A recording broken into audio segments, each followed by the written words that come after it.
All right, gun safety.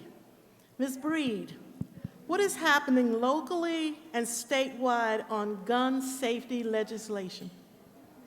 Well, I feel like I'm going to be the real Debbie Downer here, but during this legislative session, there was no good news. As all of us here, I'm sure know, fighting for sensible gun legislation in this state is it's impossible. We're still fighting. Our organization fought very hard this last session, and there were a couple of specific bills that we prioritized. The first one being House Bill 2744, which was brought by Representative Tracy King out of Uvalde. We carried that torch along with those families to have just raise the age to purchase semi-automatic weapons to 21. That was the only thing these families asked for. And, you know, we can't really see it as good news, but I will say that for the first time in, I think, a decade, with immense pressure from all concerned parties, we were able to get that bill a committee hearing, which was, historic, really, in Texas. It got a committee hearing. We fought hard for that. And then sadly, you know, those families had to wait 12 hours at the Capitol to give testimony. Everyone was there till 3 in the morning. They were treated horribly. And then after that committee, you know, heart-wrenching committee hearing, it took weeks of pressure and thousands of calls and emails to finally get them to vote that bill out of committee, but then of course that bill died in Calendar's committee. So that happened this session. And the other bill that I would like to mention is House Bill 3. House Bill 3 is a huge public education, safety, and spending bill. A lot of that bill we didn't oppose, but there was this one particular aspect of that bill which mandates that there will be an armed presence on every public and charter school in the state of Texas. And what you need to know about that is this is an unfunded mandate. There was not enough money given to the schools across the state of Texas to ensure that whoever was carrying a gun to protect students, and as a side note, we have plenty of data. We are a data-driven organization. There is no data to support that an armed presence on school campuses prevents or deters a gunman from coming onto that campus. And if 300 officers, highly trained officers, stood outside while 19 children and 2 teachers died, if that wasn't proof enough that guns will not stop this problem. So now what we're dealing with is schools that are going to have to arm teachers and arm civilians whose primary function isn't security. And that is landing like a wrecking ball right now in school board meetings all over the state of Texas. Because schools are trying to find out how to comply with this very poorly written piece of legislation that passed. Thank you. Thank you. Ma'am. All right. One more question we have, and this goes to Robin. We've discussed mental health care issues for the LGBTQIA community. And the issues come up regularly following the all too frequent mass shooting commentary.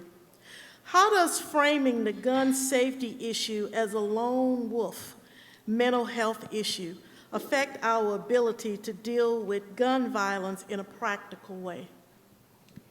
That's a really great question. I'll do my best. I think that the lie that has been spread, particularly in our state, but other red states, mass shootings get a ton of media attention when they happen. They're horrifying. They're awful. They also are literally the smallest percentage of gun violence in the country. In Texas alone, almost 4,000 people a year die from gun violence. It is now the leading cause of death for children and teenagers under the age of 18 years old. The vast majority of those, almost 60%, are suicides. The mass shootings get attention, but this framing that this is a mental health issue is completely ignoring the data that we have on two things.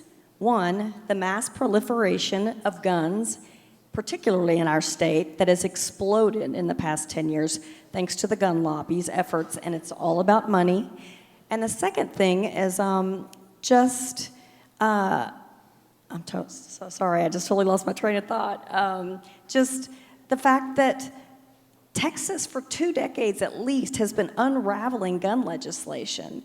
Permitless carry was passed a couple of sessions ago, which was just terrible. So year after year, session after session, they have loosened and loosened gun laws. And since 2012, the gun homicide rate in the state of Texas has gone up 90%.